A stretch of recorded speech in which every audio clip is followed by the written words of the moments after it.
Hello मेरे प्यारे बच्चों, तो कैसे हैं आप लोग। स्वागत है आप सभी बच्चों का आपके अपने चैनल ऑनलाइन टॉपर्स अड्डा पे। तो जैसा कि आप सभी बच्चों से पूरा वादा किया गया था कि हर चैप्टर का शॉर्ट नोट्स दिया जाएगा, तो उसी कड़ी को मैं आगे लेकर के चल रहा हूं। आज हम अपने पोएम सेक्शन का दूसरा पोएम पढ़ने वाले हैं, सॉन्ग ऑफ माई सेल्फ। क्या पढ़ने वाले हैं? सॉन्ग ऑफ माई सेल्फ, जिसमें हम लोग अबाउट राइटर के बारे में देखेंगे और इस चैप्टर से रिलेटेड ऐसे शॉर्ट नोट्स को देखेंगे जिससे हमारा डायरेक्ट ऑब्जेक्टिव बनेगा और कुछ कुछ सब्जेक्ट भी आसानी तरीके से बन सकता है। तो जिन बच्चों ने मतलब अभी तक बिल्कुल नहीं पढ़ा है, उन बच्चों के लिए कह सकते हैं एक ब्रह्मास्त्र क्लास है। वो बच्चे तो बिल्कुल देखें, और जो हमारे बच्चे लगातार तैयारी कर रहे हैं वो बच्चे रिवीजन के तौर पर भी इस क्लास को लगातार देखिए, ताकि आप भी 90 प्लस आसानी से ला सकते हैं, है ना मेरे प्यारे बच्चों। तो चलिए करते हैं शुरुआत बिना किसी देरी की। तो सबसे पहले हम सॉन्ग ऑफ माई सेल्फ में अबाउट राइटर के बारे में जानेंगे, फिर शॉर्ट नोट्स के बारे में जानेंगे। तो देखिए, हमारे सॉन्ग ऑफ माई सेल्फ है, इसके राइटर कौन है? वाल्ट विटमैन जी है। कौन है? वाल्ट विटमैन जी। तो इनके जीवनी के बारे में थोड़ा सा जान लीजिए, क्योंकि इससे बहुत सारे प्रश्न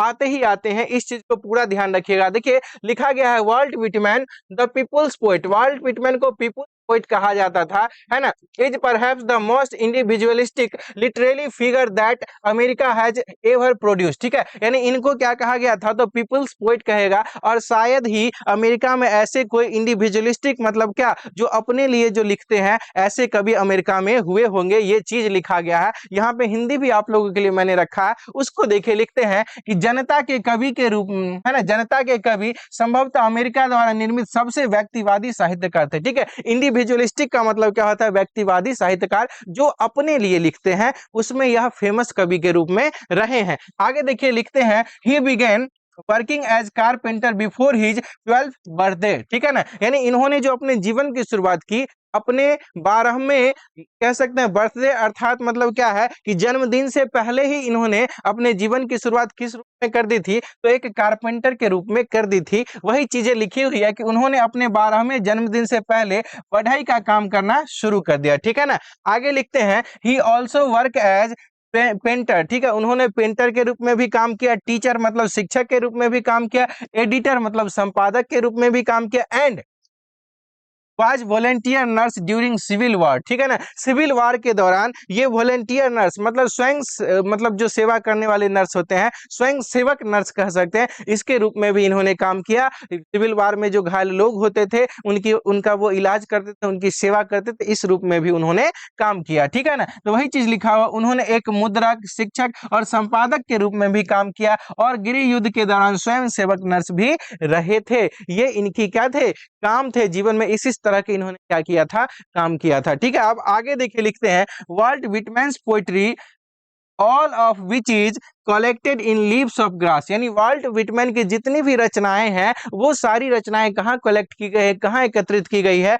तो वो है लीव्स ऑफ ग्रास। क्या है? लीव्स ऑफ ग्रास में एकत्रित की गई है। Is known for this free rhythms. ठीक है ना, ये जो है अपने फ्री रिदम्स यानी मुक्त छंद के लिए जाना जाता है, एंड लैक ऑफ राइम्स। ठीक है, और लय की कमी के लिए भी क्या होता है? जाना जाता है। तो इनकी रचनाएं जो है मुक्त छंद और लय की क्या है? कमी है। इन दो चीजों के लिए जाना जाता है, क्योंकि ये जो भी चीज लिखते थे तो स्वयं के लिए लिखते थे। ठीक है, इसीलिए इन्हें हम इंडिविजुअलिस्टिक पोइट भी कहते हैं। अब देखिए, यहाँ पे वही चीज हिंदी में है कि वाल्ट विटमैन की कविता जो लीव्स ऑफ ग्रास में एकत्र की गई है, अपनी मुक्त लय और छंद की कमी के लिए जानी जाती है। तो मुक्त लय के लिए जानी जाती है और छंद की कमी के लिए जानी जाती है। अब आगे हम लोग देखते हैं वाल्ट विटमैन के बारे में और। ठीक है, देखिए यहाँ लिखा हुआ है वाल्ट विटमैन, है ना, लिखा हुआ है वाल्ट विटमैन।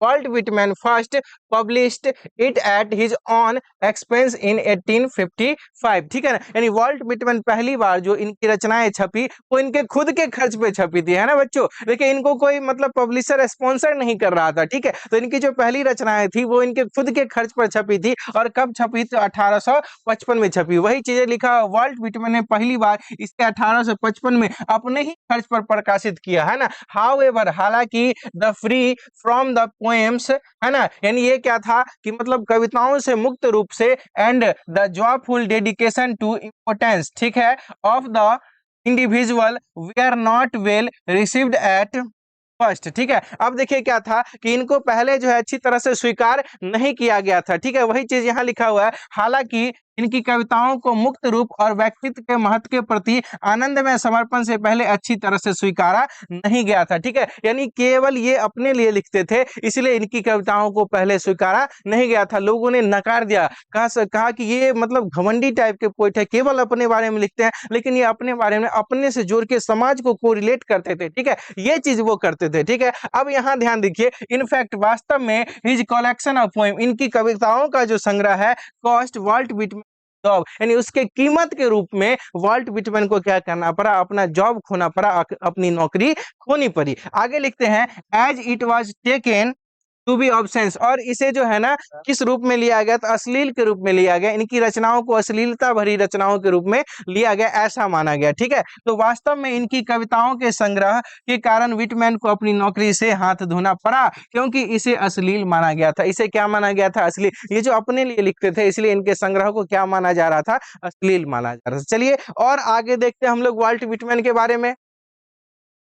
वाल्ट विटमैन के बारे में और आगे लिखा हुआ है कि इन 1881 है ना 1881 में after many edition leaves of grass finally found a publisher willing to print it uncensored. ठीक है, देखिए अब बहुत सारे एडिशन के बाद, बहुत सारे संस्करणों के बाद, 1881 में कई संस्करणों के बाद लीव्स ऑफ ग्रास है ना, लीव्स ऑफ ग्रास को अंततः एक प्रकाशक मिल गया, जो बिना सेंसर के इसे छापने के लिए क्या हो गया, तैयार, बिना सेंसर के यानी बिना पास किए हुए इनकी कविताओं को छापने के लिए पब्लिशर मिल गया। आगे लिखते हैं, translation of this collection were enthusiastically received in Europe है ना, और इनका जो रूपांतरण था, रचनाओं का जो रूपांतरण था, वो बड़ी उत्साह पूर्वक जो है यूरोप में क्या किया गया, स्वीकार किया गया। वही चीजें यहाँ लिखी है कि इस संग्रह के अनुवाद को यूरोप में उत्साह पूर्वक स्वीकार किया गया, बट लेकिन विटमैन रिमेन्ड है ना रिलेटिवली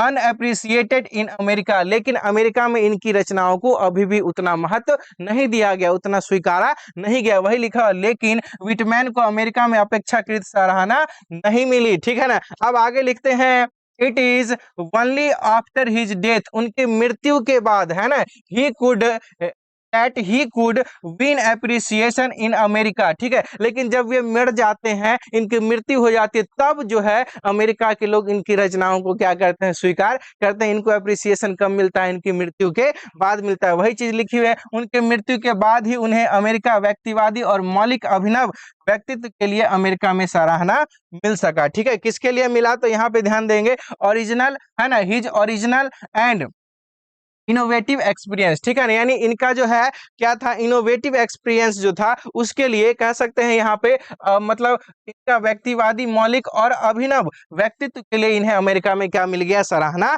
मिल गया, अमेरिकन इंडिविजुअलिस्ट है ना, इंडिविजुअलिज्म। ठीक है, तो अमेरिका में जो है ना स्वयं जो है इंडिविजुअलिज्म जो होता है, मतलब स्वयं की अभिव्यक्ति के लिए इन्हें सराहना मिलना शुरू हो गया। पहले तो यूरोप के लोगों ने इनकी कविताओं को सराहना दिया, उसके बाद जब ये मर जाते हैं, तब इनकी कविताओं को सराहना अमेरिका के लोग भी देने लगते हैं, जहां के ये होते हैं। ठीक है, अब आगे देखिए, हिज इंपोर्टेंट वर्क्स इंक्लूड है ना, इनकी महत्वपूर्ण रचनाओं में शामिल है लीव्स ऑफ ग्रास। क्या शामिल है, लीव्स ऑफ ग्रास, जो कब हुआ था, 1855 में प्रकाशित होता है। कब होता है, 1855, 1855 में। एंड ड्रम टैप्स, ठीक है, एंड ड्रम टैप्स वो कब होता है, तो 1866 यानी 1866 में। तो इनकी महत्वपूर्ण, देखिए इनके महत्वपूर्ण कार्यों में लीव्स ऑफ ग्रास जो 1855 में और ड्रम टैप 1866 में शामिल है। तो इनकी दो महत्वपूर्ण रचना है, ये भी याद रखिएगा, यहाँ से ऑब्जेक्टिव बन जाते हैं मेरे प्यारे बच्चों, कि इनकी महत्वपूर्ण रचना लीव्स ऑफ ग्रास, ठीक है ना, या ड्रम टैप्स। ठीक है, पूछ देगा कि इनमें से कौन है ना, इनकी वाल्ट विटमैन रचना नहीं है या वाल्ट विटमैन रचना है, इस तरह से क्वेश्चन नाम में आते हैं। ठीक है, तो ये हमारे क्या है कि वाल्ट विटमैन से रिलेटेड जो हमारे मोस्ट इंपोर्टेंट कॉन्सेप्ट है, वो सारे चीजों को मैंने बताया, वाल्ट विटमैन की पूरी जीवनी को मैंने बताया। अब वाल्ट विटमैन के बारे में थोड़ा सा शॉर्ट भी जान लीजिए कि क्या मतलब इनसे किस तरह के क्वेश्चन बन जाते हैं। देखिए, तो आपको सॉन्ग ऑफ माई सेल के राइटर पूछेगा तो आसानी से आप वाल्ट विटमैन मान दीजिएगा। अब क्वेश्चन है कि वाल्ट विटमैन का जन्म कब हुआ था। ठीक है, बर्थ तो 31 मई 1819, ठीक है। इनका जो जन्म होता है वो 31 मई 1819 को होता है। कहाँ होता है? तो यूनाइटेड स्टेट अर्थात अमेरिका में इनका क्या होता है? जन्म होता है। डाइड, है ना, यानी इनकी मृत्यु कब हुई? तो 26 मार्च 1892, यानी 26 मार्च 1892 की इनकी मृत्यु होती है। एज्ड कब? तो 72 वर्ष की इनकी मृत्यु हो जाती है। इनका जो अवस्था होता है उस समय कितना रहता है? 72 वर्ष की अवस्था में इनकी मृत्यु हो जाती है। और वो भी कहाँ होती है? तो यूनाइटेड स्टेट। अब यहाँ पे देखिए कॉल्ड मतलब इनको पुकारा जाता था, ठीक है ना, पीपल्स पोइट कहा जाता था। यहाँ पे पेट लिखा गया है, ठीक है, आप क्या कर लेंगे? पोइट कर लेंगे, ठीक है। ये क्या थे? People's poet. पीपुल्स पोइट मतलब क्या? लोगों के कवि थे, ठीक है, मतलब लोकवादी कवि, ऐसे भी हम कह सकते हैं। अब आगे देखिए इनकी नेशनलिटी पूछेगी, राष्ट्रीयता पूछेगी, तो हम क्या कहेंगे? अमेरिका। तो ये है शॉर्ट परिचय हमारे वाल्ट व्हिटमैन के बारे में। अब हम आगे चलते हैं कि इससे रिलेटेड मतलब हमारा जो चैप्टर है ना, जो अभी हम लोग पढ़ रहे हैं सॉन्ग ऑफ माई सेल्फ, इससे रिलेटेड किस किस तरह के ऑब्जेक्टिव बन सकते हैं और कैसे कैसे प्रश्न जो है इसका जवाब देना है उसके बारे में हम लोग जानते हैं, ठीक है। चलिए अब देखते हैं। तो पहला ही क्वेश्चन है, Walt Whitman is 37 year old, यानी जिस समय ये अपनी रचना कर रहे होते हैं, कौन? सॉन्ग ऑफ माई सेल्फ लिख रहे होते हैं, उस समय इनकी उम्र क्या रहती है? 37 ईयर ओल्ड। तो क्वेश्चन आ जाएगा Walt Whitman is dash year old. Question क्या आ जाएगा? Walt Whitman is dash year old. तो यहाँ पे हम क्या मान लेंगे? 37। क्या मान लेंगे? 37। आगे देखिए, he began working as carpenter before his 12th birthday, यानी इनने अपने जीवन की जो शुरुआत की है वो किस रूप में? तो एक कारपेंटर के यानी बढ़ई के रूप में की है। और कब की थी मेरे प्यारे बच्चों? मैंने बताया था अपने 12वें जन्मदिन से पहले, यानी जब इनकी उम्र 12 साल भी नहीं पूरी थी ना, उससे पहले इन्होंने अपने जीवन की बात एक कारपेंटर में कर दी थी, ठीक है ना।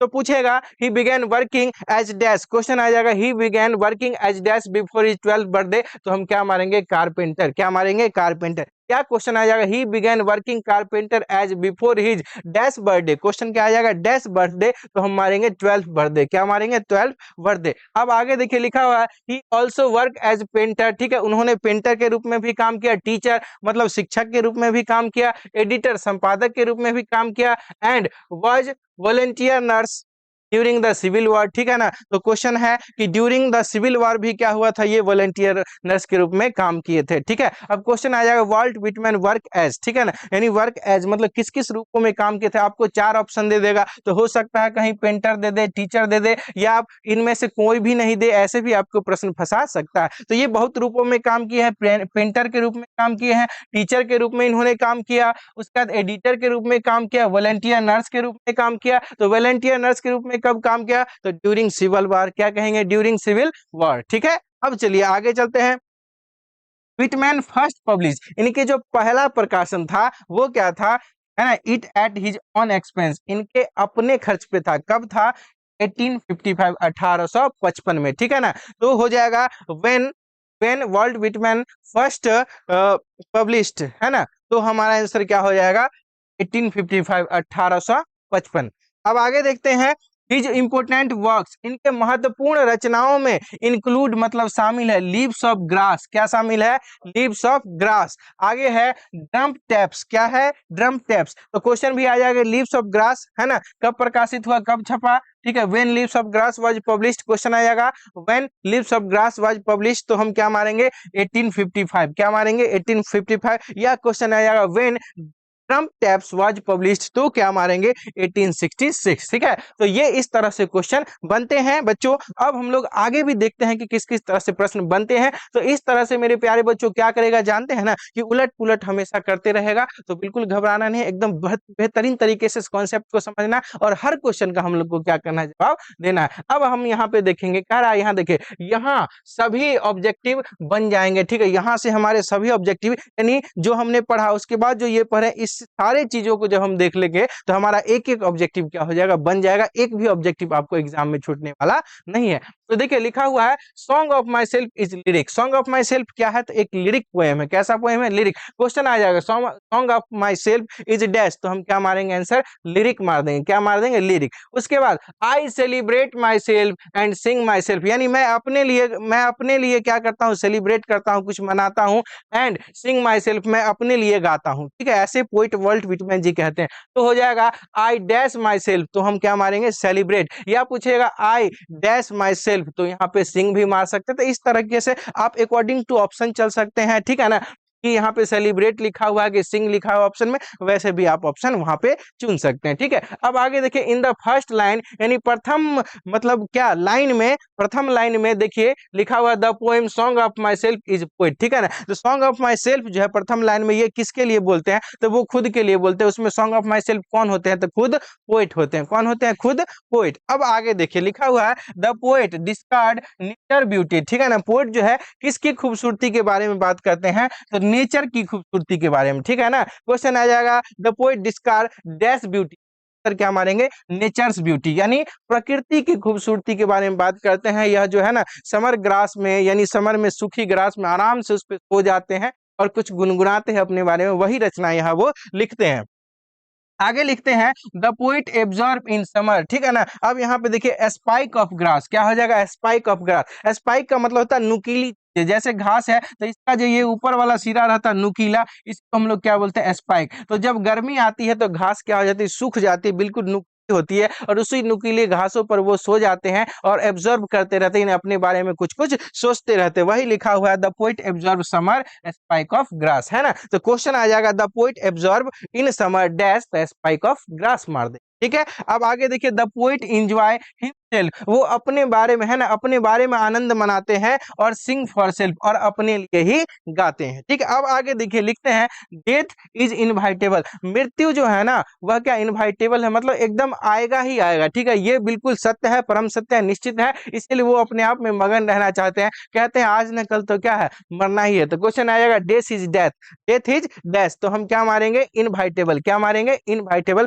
तो इस तरह से यहाँ पे प्रश्न बनते हैं। ठीक है, अब आगे देखिए, आगे दिखा हुआ है टेकन फ्रॉम, कभी कभी क्या करेगा, कविता का लाइन दे देगा और लिखेगा this line has been taken from, और आपको 4 ऑप्शन दे देगा। तो उस लाइन को देख लेंगे कि किस किस तरह के लाइन आते हैं जो टेकन फ्रॉम के लिए बने होते हैं। ठीक है ना, तो वो देख लेते हैं। लिखा हुआ है at what I assume you shall assume, है ना, मैं क्या सोचता हूँ वही तुम सोचते हो। मानव जीवन के बारे में बात करें कि हम सब मानव एक ही है, जो मैं सोचता हूँ ना वही तुम भी सोचते हो। ये लाइन कहाँ से लिया गया है, तो ये लाइन लिया गया हमारा सॉन्ग ऑफ माई सेल्फ से। ठीक है, अब आगे लिखते हैं every atom of blood is same in all human beings. ठीक है ना, यानी जितने भी मानव जीवन है, जितने भी मानव है, उस सभी में ब्लड का जो खून है ना, मतलब कतरा जो है ना, जितने एटम है छोटे छोटे, वो सब एक ही है। जो खून मेरे में है वही खून तुम्हारे में भी है, इस चीज की भी वो चर्चा करते हैं। फिर क्वेश्चन आ जाएगा लाइन फ्रॉम, यह लाइन कहाँ से लिया गया है, तो हम क्या मारेंगे, सॉन्ग ऑफ माई सेल्फ।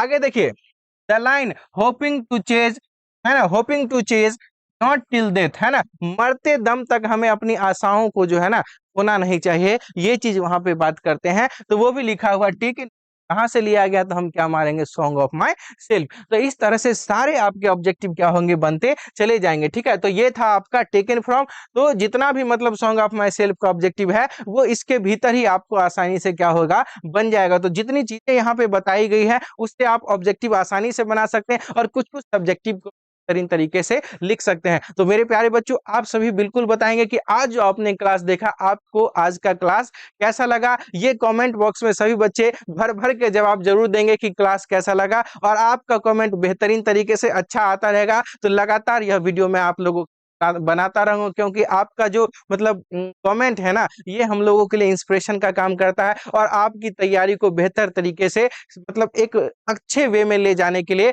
हम लोग आप लोग के लिए क्रैश कोर्स बहुत जल्द ही लॉन्च करने वाले हैं। तो आप सभी बच्चों को इधर उधर बिल्कुल जो है मतलब भटकना नहीं है, समय बर्बाद नहीं करना, बिल्कुल सीधे आप ऑनलाइन टॉपर्स अड्डा से जुड़ जाइए क्रैश कोर्स के माध्यम से, ताकि सुनियोजित तरीके से, अरेंज वे से आपका हर सब्जेक्ट का क्लास बेहतर तरीके से हो सके। और आप सभी बच्चे कमेंट जरूर करिएगा कि किस किस सब्जेक्ट के आप मतलब आप लोगों ने कौन कौन सा सब्जेक्ट ले रखा है, ताकि उन सारे सब्जेक्ट को क्रैश कोर्स में ऐड किया जाएगा और आपकी एक बेहतर तैयारी कराई जाएगी, है ना। तो पूरा वादा है आप लोगों से कि आपको तैयारी टॉपर वाली बिल्कुल जरूर कराई जाएगी, इसके लिए आप लोगों को आना नहीं है। तो फिर हम लोग मिलेंगे अगले क्लास में, तब तक के लिए सभी बच्चों को जय हिंद।